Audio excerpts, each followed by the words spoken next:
Welcome to unleash Kannada. ಇದು Kannada season 10 Bigg Boss review. ಇದು Sunday episode. ಮೊದಲು ಸ್ಟಾರ್ಟ್ ಆದಮೇಲೆ ಸ್ಯಾಟರ್ಡೇ ಎಪಿಸೋಡ್ ತೋರಿಸಿದ್ರು. ಸ್ಯಾಟರ್ಡೇ ಎಪಿಸೋಡಲ್ಲಿ ಸುದೀಪ್ ಸರ್ ಹೋದ್ಮೇಲೆ ಒಂದು ಟಾಸ್ಕ್ ನಡೀತು. ಈ ಟಾಸ್ಕಲ್ಲಿ ಕೆಲವು ವಿಚಿತ್ರವಾದ ಇದೆಲ್ಲ ನಡೀತು. ಏನಕ್ಕೆ ಇದು ಲಾಸ್ಟ್ ವೀಕಲ್ಲಿ ಬಿಗ್ ಬಾಸ್ ತಿರ್ಗಾ ಎಲ್ಲರ ಹತ್ರ ಜಗಳ ಆಡಿಸ್ಬೇಕಾಯಂತ ಏನೋ ಗೊತ್ತಿಲ್ಲ. ಅದರಲ್ಲಿ ಮೇಯ್ನ್ ಸಂಗೀತ ಮತ್ತು ಕಾರ್ತಿಕ್ ಅವ್ರದ್ದು ಕಂಟಿನ್ಯೂ ಆಗ್ತಾನೇ ಇದೆ. ನಮ್ಮ ಪ್ರತಾಪ್ ಅವರು ಗಮ್ ಅಂತ ಹೇಳ್ಬಿಟ್ಟು ಇವರು ಬಿಟ್ಟು ಹೋದ್ರೂ ಸಂಗೀತ ಅವರು ಕಾರ್ತಿಕ್ ಅವ್ರು ಬರ್ತಾನೇ ಇದ್ದಾರಂತೆ. ಬೇಕಾಗಿತ್ತು ಅವ್ರಿಗಿದು. ಕಾರ್ತಿಕ್ ಅವ್ರು ಸರಿಯಾಗಿ ಕೇಳೋರು, ಹೆಂಗೆ ಮಾತಾಡ್ತೀಯ, ಕರೆಕ್ಟಾಗಿ ಮಾತಾಡು, ಏನಕ್ಕೆ ಬಂದು ಗುಡ್ ಮಾರ್ನಿಂಗ್ ಹೇಳೋದಲ್ಲ ನಿಂಗೆ ತಪ್ಪಾಗುತ್ತಾ ಅದು ಅಂತೇಳಿದು ಕರೆಕ್ಟೇ. ಇದರಲ್ಲಿ ನಿಜ ಹೇಳ್ಬೇಕಂದ್ರೆ ಗಮ್ ಯಾರು, ದೀದಿಗಳ ಹತ್ರ ಜಾಸ್ತಿ ಅಂಟ್ಕೊಂಡು ದೀದಿ ದೀದಿ ದೀದಿ ಅಂತ ಬಿಸ್ಕೆಟ್ ಹಾಕ್ಕೊಂಡೇ ಫೈನಲ್ವರೆಗೂ ಬರ್ತಾಯಿದ್ದಾರೆ. ಹೌದಾ? ಯಾರು ಗಮ್ಮು? ಅವರೇ ತನ್ನ ಗಮ್ಮು ಪ್ರತಾಪ್. ಅವ್ರು ಬೇರೆಯವ್ರಿಗೆ ಹೇಳ್ತಾ ಇದ್ದಾರೆ. ಅವ್ರ ಬಾಯಲ್ಲಿ ಬರೋದು ಒಂದೇ, ಒಂದು ಕಾರ್ತಿಕ್ಕು, ಇಲ್ಲ ವಿನಯ್, ಇಲ್ಲ ತುಕಾಲಿ, ಇಷ್ಟೇ. ಅವ್ರು ಬಿಟ್ಟರೆ ಬೇರೆ ಯಾರು ಬಾಯಿ ಬರೋರು ಅವ್ರಿಗೆ. ಸರಿಯಾಗಿ ಜಗಳಗಳಾಯಿತು. ಯಾರ ಹತ್ರ ಮಾತಾಡಿದ್ರು, ಏನು ಪ್ರತಾಪ್ ಅವರ ಮಾತಾಡಿದ್ರೆ ಮಾತ್ರ ಸಂಗೀತ ಅವ್ರು ಬಂದ್ಬಿಟ್ಟು ಏನಕ್ಕೆ ಸಪೋರ್ಟ್ ಕರೆಕ್ಟಾಗಿ ಕೇಳಿದ್ರು, ಕರ್ತೀಯ ನೀನೇನು ಚೇಳನ ಅಂತ. ಚೇಳನ ಅವರು? ಇಲ್ಲ ಏನಕ್ಕೆ ಕೇಳ್ತೀಯ, ನೀನು ಚೇಳ ಇದ್ದಿದ್ದಕ್ಕೆ ಹೇಳ್ತಾರಮ್ಮ ಅವರು, ನೀನು ಚೇಳನೇ ಅಲ್ವಾ? ಅವ್ರಿಗೆ ಲೈಟಾಗಿ ಮಸಾಜ್ ಮಾಡ್ಕೊಂಡೆ ಟಿಫಿನೆಲ್ಲ ಹೊಡೆದೆ ಅಲ್ವಾ, ನೀನು ಚೇಳನೇ. ಇನ್ನೇನು ಹೇಳ್ಬೇಕು ನಿನಗೆ? ನಮಗನ್ಸೋದೆ ಅಲ್ಲಿ ಕಾರ್ತಿಕ್ ಅವ್ರು ಹೇಳಿರೋದು. ಆಮೇಲೆ ಇದೆಲ್ಲ ಆಯಿತು, ಜಗಳಗಳೆಲ್ಲ ಆಯಿತು. ಅವರಿಗೆ, ವರ್ತೂರವ್ರಿಗೆ, ವಿನಯ್ದು ಎಲ್ಲರಿಗೂ ಜಗಳಗಳಾಯಿತು. ಆಯಿತಾ? ಮೈನ್ ಆಗಿದ್ದು ಕಾರ್ತಿಕ್, ಸಂಗೀತ, ಪ್ರತಾಪ್ ಅಷ್ಟೇ. ಪ್ರತಾಪ್ ಅವ್ರಿಗೆ ಮಾತಾಡುವಾಗ ಸಂಗೀತ ಅವ್ರು ಏನಕ್ಕೆ ಗೆದ್ದು ಹಂಗೆ ಕುಣ್ಕೊಂಬರ್ಬೇಕು, ಬೇಡದಾರೆ ಕೆಲಸ. ಆ ಟಾಸ್ಕ್ ಮುಗಿಯುತ್ತೆ. ಆಮೇಲೆ ಊಟ ಬಡಿಸುವಾಗ ಅವ್ರು ಮುಟ್ಟಿದ್ದು ನಾನು ಊಟ ಮಾಡಿದಾದ್ರೆ ಯಾರಿಗೇನು ನಷ್ಟ ಅಲ್ವಾ? ಅದಾದಮೇಲೆ ಸಂಡೇ ಎಪಿಸೋಡ್ ಸ್ಟಾರ್ಟ್ ಆಯಿತು. ಸಂಡೇ ಎಪಿಸೋಡ್ ಕೆಲವು ಜಾಲಿಯಾಗಿ ಹೋಯಿತು. ಅದರಲ್ಲಿ SR ಟಾಸ್ಕ್ ಬಂದಾಗ ಇವರು ಯಾರಿದರಲ್ಲಿ ಛತ್ರಿ ಅದು ಕೊಟ್ಟರಲ್ಲ ಆ ಟಾಸ್ಕಲ್ಲಿ ತುಕಾಲಿ ಅವ್ರಿಗೆ ಬಂತು. ಫಸ್ಟು ವಿನಯ್ ಅವರು ಕೊಟ್ಟಿದ್ದನ್ನು ತುಕಾಲಿ ಅವ್ರಿಗೆ ಕೊಡಬೇಕಿತ್ತು ಅಂತ ಹೇಳಿದ್ರು. ತುಕಾಲಿ ಅವ್ರು ರಿವರ್ಸ್ ಹೊಡೆದ್ರು. ಹೌದು, ನಂದು ಇದನ್ನು ಮಿರರಲ್ಲಿ ನೋಡಿದ್ರೆ ವಿನಯ್ ಅವ್ರಿಗೆ ಕಾಣಿಸ್ತಾ ಇದ್ದಾರೆ, ನಾನು ಶಕುನಿ ನಂಬರ್ 1 ಅಂದರೆ ಅವ್ರು ಶಕುನಿ ನಂಬರ್ 2 ಅಂತೇಳಿ. ಆಮೇಲೆ ಬ್ರೇಕ್ ಹೋದ್ಮೇಲೆ ವಿನಯ್ ಅವ್ರು ಇಟ್ಕೊಂಡು ಹೆಂಗೆ ನೀನು ಶಕುನಿ 2 ಅಂತ ಹೇಳಿದೆ, ಅದು ಇದು ಅಂದ್ಕೊಂಡು, ಹೌದು ನಾನು ಶಕುನಿ 1 ಅಂದರೆ ನೀನು ಶಕುನಿ 2, ಬರೀ ಸುಳ್ಳುಗಳು ಹೇಳ್ಕೊಂಡು ಬಂದಿದ್ದೆ ಅಂದರೆ ಸುಖಾಲಿ ಅವ್ರು ಉರಿಸ್ಬಿಟ್ರು. ಹೌದು, ಸುಳ್ಳು ಹೇಳ್ಕೊಂಡು ಬಂದಿದ್ದೇನು ಇವಾಗ ಅಲ್ಲ. ಅವ್ರನ್ನ ಶಕುನಿ ಅಂತ ಹೇಳುವಾಗ ಚೆನ್ನಾಗಿತ್ತು, ಅವ್ರು ಎರಡನೇ ಶಕುನಿ ಅಂತ ಹೇಳಿದ್ರೆ ಇದಾಯ್ತಾ?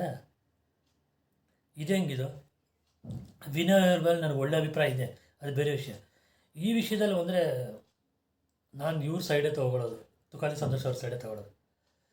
ಇದಾದಮೇಲೆ ನಮಗೆ ವರ್ತೂರ್ ಆಯಿತು, ಸಂಗೀತ ಆಯಿತು, ತುಕಾಲಿ ಆಯಿತು, 3 ಜನ ಫೈನಲಿಗೆ ಹೋದ್ರ. ನೆಕ್ಸ್ಟ್ 4th ಯಾರು ಟಿಕೆಟ್ ಫೈನಲ್ ಬರ್ತಾರೆ ಅಂತ ಹೇಳೋದಕ್ಕೆ ಕಾರ್ತಿಕ್ ಅವ್ರು ನಾನು ಬರಬೇಕು ಅಂತ ಎಲ್ಲರೂ ಹೇಳಿದ್ರು. ಫೈನಲಿ ವಿನಯ್ ಅವರು 4th ಫೈನಲಿಸ್ಟ್ ಆಗಿ ಎಂಟ್ರದು. ಸೂಪರ್ ಆಯ್ತಲ್ವಾ? 4 ಜನ ಆಯಿತು. ಇಲ್ಲಿಗೆ ಇನ್ನಿರೋದು ಒಂದೇ ಸ್ಪಾಟ್ ಅಂತ ಹೇಳಿದ್ದು. ನೆಕ್ಸ್ಟು 5th ಫೈನಲಿಸ್ಟ್ನ ತೊಗೊಳ್ತಾರೆ. 5th ಫೈನಲಿಸ್ಟು ಈಗ ಗೊತ್ತಿರೋದೆ ಎಲ್ಲರಿಗೂ, ಪ್ರತಾಪ್ 5th ಫೈನಲಿಸ್ಟ್ ಆದರು. ಅವ್ರು ಫುಲ್ಲು ಎಮೋಷನ್ ಆಗಿಬಿಟ್ಟು ಮಾತಾಡಿದ್ರು. ಚೆನ್ನಾಗಿತ್ತು ಅವ್ರ ಎಮೋಷನ್. ಅದು ಅವ್ರಿಗೆ ಅದನ್ನು ಆ್ಯಕ್ಟಿಂಗ್ ಅಂತ ಹೇಳೋದು ಬೇಡ, ಅದು ಎಮೋಷನೇ ಇರಲಿ ಪರವಾಗಿಲ್ಲ, ಅದ್ರ ಬಗ್ಗೆ ನಾವು ಮಾತಾಡೋಂಗಿಲ್ಲ.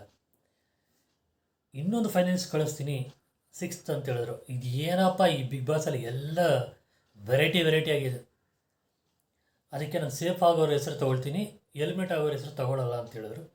ಸರಿ ಅಂತ 6th ಫೈನಲಿಸ್ಟು ಕಾರ್ತಿಕ್. ನಮಗೆ ನೆನ್ನೆ ಗೊತ್ತಾಯ್ತು ನಮ್ರತ ಔಟ್ ಅಂತ. ಕಾರ್ತಿಕ್ ಅವರು ಆದರು. ಆಮೇಲೆ ನಮ್ರತ ಅವ್ರು ಕುಣಿಸ್ಬಿಟ್ಟು ಚೆನ್ನಾಗಿ ಆಡಿದ್ದೀರಾ, ಬೆಸ್ಟು, ಅದಕ್ಕೆ ಅಲ್ಲಿ ಕೂತಿರುತ್ತೆ. ಏನಕ್ಕಪ್ಪ ಇಷ್ಟೊಂದು ಈ ಬಿಲ್ಡಪ್ ಮಾಡ್ತಾ ಇದ್ದಾರೋ ಗೊತ್ತಿಲ್ಲ. ನಮ್ರತಾಗೆ ಚೆನ್ನಾಗಿ ಆಡಿಲ್ಲ, ಇಷ್ಟು ದೂರ ಬಂದಿದೆ, ದೊಡ್ಡ ಮ್ಯಾಟ್ರು. ಇದರಲ್ಲಿ ಬಿಗ್ ಬಾಸ್ ಟೀಮ್ದು ಗಿಮಿಕ್ಗಳು ಇದೆಲ್ಲ ಎಲ್ಲರಿಗೂ ಗೊತ್ತು. ಇದರಲ್ಲಿ ಏನಕ್ಕೆ ಅವ್ರು ಶುಗರ್ ಕೋಟಿಂಗ್ ಎಲ್ಲ ಮಾಡ್ಕೊಂಡಿದ್ದಾರೆ ಅಂತ ಗೊತ್ತಿಲ್ಲ. ನೆಕ್ಸ್ಟು ಇದಾದಮೇಲೆ ಇವರು ನಂಬರ್ ಅವ್ರು ಆಚೆ ಬರ್ತಾರೆ. ನಾನು ಆಡಿದ್ದು ತುಂಬ ಇದಿದೆ, ಎಲ್ಲರ ಮೇಲೆ ನನಗೆ ಇದು ಚೆನ್ನಾಗಿ ಲವ್ ಇದೆ, ಅದಿದೆ, ಸೇವ್ ಆಗಿಲ್ಲ, ಹೊರಗಡೆ ಹೋಗ್ತೀನಿ ಅಂದರೆ ಈ ಕತೆಗಳೆಲ್ಲ ಆಗ್ತೀರ. ಇಲ್ಲಾಂದರೆ ಮೊದಲು ನಿಮ್ಮನ್ನ ನಾಮಿನೇಟ್ ಮಾಡೋವಾಗ ಏನಂತ ಇದ್ರಿ ನೀವು, ನನಗೆ ಒಳಗಡೆ ಇರೋದು ಮ್ಯಾಟ್ರ್ ಆಗಲ್ಲ, ಇದು ಹೊರಗಡೆ ಇರೋ ಜನರಿಗೆ ಇದಾದರೆ ಸಾಕು ಅಂತ ಹೇಳಿದ್ರು. ಹೌದಾ, ಒಪ್ಕೊಳ್ತೀನಿ. ಆದರೆ ನಾನು ಕಾರ್ತಿಕ್ ಇಲ್ಲಿ ಮಾಡೋದು ಬೇರೆ ಜನರಿಗೆ ಡಿಫ್ರೆಂಟಾಗಿ ಕಾಣ್ತಾ ಇದೆ ಅಂತ ಹೇಳೋರು. ಅದೇ ಇವರು ಜನರದ್ದು ಒಟ್ಟು ಇಂಪಾರ್ಟೆಂಟ್ ಆಗುತ್ತೆ ಅಂತ ಹೇಳಿದವರು ಅವರೇ. ಇದರಲ್ಲಿ ಆಯ್ತಪ್ಪ, 1000 ಜನದ ಲೆಕ್ಕ ಹಾಕೋಣ. 100 ಜನಕ್ಕೆ ನೀವು ಮಾಡಿದ ಒಳಗಡೆ ತಪ್ಪಾಗಿ ಇರಲಿ, ತಪ್ಪಾಗಿ ಕಾಣಿಸ್ತಾ ಇದೆ. ಇನ್ನು 900 ಮೆಂಬರ್ಸ್ಗೆ 1000 ಜನಕ್ಕೂ ತಪ್ಪಾಗಿ ಕಾಣ್ತಾ ಇದೆಯಾ? ಸೊ ನೀವು ಏನು ಮಾಡಿದ್ದೀರಾ ಎತ್ತ ಅಂತ ಹೇಳ್ಬಿಟ್ಟು ಈಗ ಗೊತ್ತಾಗುತ್ತಲ್ವ. ಹೊರಗಡೆ ಬಂದ್ರೆ ವೋಟಿಂಗಲ್ಲಿ ಅವಾಗ ಎಲ್ರಿಗೂ ತಪ್ಪಾಗೇ ನಿಮಗೆ ವೋಟ್ ಮಾಡಿ ಹೊರಗಡೆ ಕಳಿಸಿದ್ರ? ಮಾತು ನ್ಯಾಯವಾಗಿರ್ಬೇಕು, ಆಯಿತಾ? ಮಾಡಿದ್ದು ತಪ್ಪೇ, ಒಪ್ಕೊಳ್ಳಿ, ಅದರಲ್ಲಿ ಏನಿದೆ. ತುಕಾಲಿ ಒಪ್ಕೊಳ್ಳಿಲ್ಲ, ಹೌದು ನಾನು ಹಿಂದೆ ಮಾತಾಡ್ತೀನಿ ಅಂತ ಒಪ್ಕೊಂಡಿಲ್ಲ, ನೀವು ಯಾಕೆ ಒಪ್ಕೊಳ್ಳಲ್ಲ? ಬಿಗ್ ಬಾಸ್ ಅವರು ರಿಯಲಾಗೆ ತಪ್ಪು ಮಾಡಿದ್ರೆ ಸುಮ್ಮನೆ ಇರ್ತಾ ಇರಲಿಲ್ಲ, ಇದು ಮಾಡ್ತಾಯಿದ್ರು, ಬಾಗಲ್ ಓಪನ್ ಮಾಡ್ತಾಯಿದ್ರು ಅಂತ ಹೇಳಿದ್ರಲ್ಲ ಸ್ವೀಪ್ಸ್ ಅವರು. ಆ ಥರ ಓಪನ್ ಮಾಡಲ್ಲ, ಯಾಕಂದರೆ ಅವ್ರಿಗೆ ಬೇಕಾಗಿರೋದು ಕಂಟೆಂಟು. ಏನಕ್ಕೆ ಓಪನ್ ಮಾಡಿ ಆಚೆ ಕಳಿಸ್ತಾರೆ? ಇಂಥ ಕಂಟೆಂಟ್ ಸಿಕ್ಕೋ ಅಲ್ವಾ? ಸರಿ ಅಂತ ನಮ್ರತ ಅವ್ರು ಆಚೆ ಬಂದರು. ಆಚೆ ಬಂದಮೇಲೆ ಅದಕ್ಕೆ ಮುಂಚೆ ಒಂದು ಹೇಳ್ತೀನಿ, ಸಂಗೀತ ಅವರು ಇವ್ರದ್ದು ತಿರ್ಗಾ ಅಲ್ಲಿ ಗಲಾಟೆಗಳಾಯಿತು. ಸಂಗೀತ ಅವ್ರಿಗೆ ಎಷ್ಟು ದುರಹಂಕಾರ ಇದೆ ಅಂದರೆ ಓವರ್ ಕಾನ್ಫಿಡೆನ್ಸ್. ತಾಯಿ, ನೀನು ಫಿನಾಲೆಯಲ್ಲಿ ಬಂದಿದೆಯಾ, ಒನ್ ಆಫ್ ದ ಕಂಟೆಸ್ಟೆಂಟ್, ಇನ್ನೂ ನೀನು ಟ್ರಾಫಿಕ್ ತಗೊಂಡಿಲ್ಲ. ಟ್ರಾಫಿಕ್ ತಗೊಂಡ್ಮೇಲೆ ಮಾತಾಡಬೇಕು. ಈಗಲೇ ಆಕಾಶಕ್ಕೂ ಭೂಮಿಗೂ ಧುಮುಕ್ತಾ ಇದ್ರೆ ತಪ್ಪೋದು. ಫಿನಾಲೆಗೆ ಬಂದಿದೆಯಾ, ಕಾರ್ತಿಕ್ ಅವ್ರನ್ನ ತುಳಿದೇ ಬಂದಿರೋದು ನೀನು. ಅವ್ರನ್ನ ಏನಿ ಮಾಡಿ ಅದು ಮಾಡಿಕೊಂಡೇ ಬಂದಿರೋದು. ಕಾರ್ತಿಕ್ ಅವರಿಲ್ಲ ಅಂದರೆ ನೀವು ಎದ್ದು ಬಿಸಾಕ್ತಾಯಿದ್ರು ಆಚೆ. ಕಂಟೆಂಟ್ ಅಲ್ವಾ? ಇದಾಯಿತು. ಆದಮೇಲೆ ನಮ್ರತ ಅವರು ಹೊರಗೆ ಬಂದರು. ನಮ್ರತ ಅವರು ಹೊರಗೆ ಬಂದಮೇಲೆ ನಮ್ರತ ಅವ್ರಿಗೆ ಮುಂಚೆ ಮಿಡ್ ವೀಕ್ ಎಲಿಮಿನೇಷನ್, ಇದಕ್ಕೆ ಮುಂಚೆ ಸ್ವೀಪ್ ಸರ್ ಅವರು ಹೇಳಿದ್ರು 6 ಜನ ಫೈನಲಿಸ್ಟ್ ಆಗಿದ್ದಾರಲ್ಲ, ಅದರಲ್ಲಿ ಒಬ್ಬರನ್ನ ಮಿಡ್ ವೀಕಲ್ಲಿ ಎಲಿಮಿನೇಟ್ ಆಗುತ್ತೆ, ಯಾರಂತ ಗೊತ್ತಿಲ್ಲ ಅಂತ. ಬಟ್ ನನ್ನ ಗೆಸ್ಸು ಮೋಸ್ಟ್ಲಿ ವರ್ತೂರವ್ರನ್ನ ತೆಗಿತಾರೆ, ಯಾಕಂದರೆ ಪ್ರತಾಪ್ ಅವ್ರನ್ನ ತೆಗಿಯೋಕ್ಕೆ ಹೋಗಲ್ಲ. ಸಪೋರ್ಟು ವಿನಯ್ ಅವ್ರನ್ನೂ ಇಲ್ಲ, ಸಂಗೀತ ಅವ್ರನ್ನಂತೂ ಇಲ್ಲವೇ ಇಲ್ಲ, ಕಾರ್ತಿಕ್ ಅವ್ರನ್ನೂ ಇಲ್ಲ, ತುಕಾಲಿ ಅವ್ರನ್ನಿಲ್ಲ.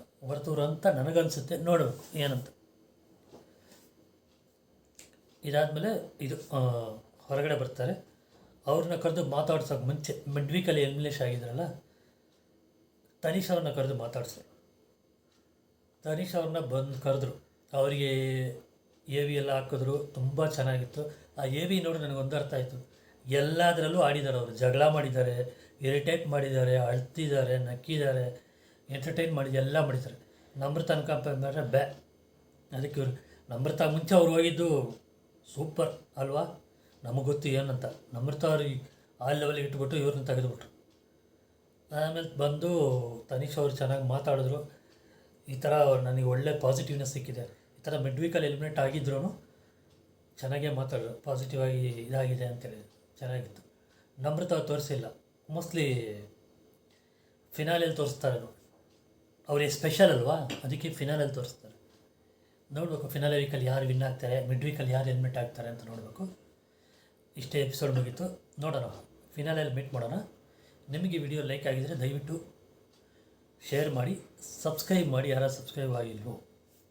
ಆಮೇಲೆ ಇನ್ನೊಂದು ವಿಷಯ, ಬಿಗ್ ಬಾಸ್ ಮುಗಿದ ತಕ್ಷಣ ನಾನು ಒಂದು ದಿವಸ ಬಿಟ್ಟು ಒಂದು ದಿವಸ ವಿಡಿಯೋ ಹಾಕ್ತೀನಿ. ಡೆಫಿನೆಟಾಗಿ ನಿಮಗೆ ಇಂಟ್ರೆಸ್ಟಿಂಗ್ ಆಗಿರೋ ವಿಡಿಯೋಗಳೇ ಹಾಕ್ತೀನಿ. ಮೋಟಿವೇಶ್ನಲ್ ಇರುತ್ತೆ, ಅನ್ನೋ ತುಂಬ ಗೊತ್ತಿಲ್ಲದಿರೋ ಮ್ಯಾಟರ್ ಇರುತ್ತೆ, ಕೆಲವು ಗೊತ್ತಿದ್ರೂ ಅದರಲ್ಲಿ ಕೆಲವು ಗೊತ್ತಿಲ್ಲದಿರೋ ವಿಷಯಗಳು ನಾನು ಹೇಳಿರ್ತೀನಿ. ನೀವು ಚೆಕ್ ಮಾಡಿ ನೋಡಿ. ಇಷ್ಟ ಆದರೆ ಸಬ್ಸ್ಕ್ರೈಬ್ ಮಾಡಿ ಕಂಟಿನ್ಯೂಸು, ಇಲ್ಲ ನಿಮ್ಗೆ ಇಷ್ಟ ಕಮೆಂಟ್ ಮಾಡಿ, ಪ್ರಾಬ್ಲಮ್ ಇಲ್ಲ. ನೀವು ಸಬ್ಸ್ಕ್ರೈಬ್ ಮಾಡಿ ನೋಡದಿದ್ರೂ ಪರವಾಗಿಲ್ಲ, ನೀವು ಚೆಕ್ ಮಾಡಿ ನೋಡಿ, ಇಂಟ್ರೆಸ್ಟಿಂಗಾಗಿ ಇರುತ್ತೆ. ಓಕೆನಾ? ಇದು ಓವರ್ ಕಾನ್ಫಿಡೆನ್ಸಲ್ಲಿ ಸಂಗೀತ ಥರ ಹೇಳ್ತಾ ಇಲ್ಲ, ನಿಜವಾಗ್ಲೂ ಚೆನ್ನಾಗಿದ್ದರೆ ಹೇಳ್ತೀನಿ. ಅದಕ್ಕೆ ನಾನು ಜನರಿಗೆ ಚೀಟ್ ಮಾಡೋಕ್ಕೆ ಇಷ್ಟಪಡಲ್ಲ, ಚೆನ್ನಾಗಿ ಇಲ್ಲದೇ ಇರೋದು ಹಾಕ್ಬಿಟ್ಟು ಚೆಕ್ ಮಾಡಿ ನೋಡಿ ಬೇಕಾದ್ರೆ, ಆಯಿತಾ? ಇಷ್ಟು ಹೇಳಿ ನಾನು ರಿವ್ಯೂನ ಮುಗಿಸ್ತೀನಿ. Bye bye guys, meet you in the finale. Bye.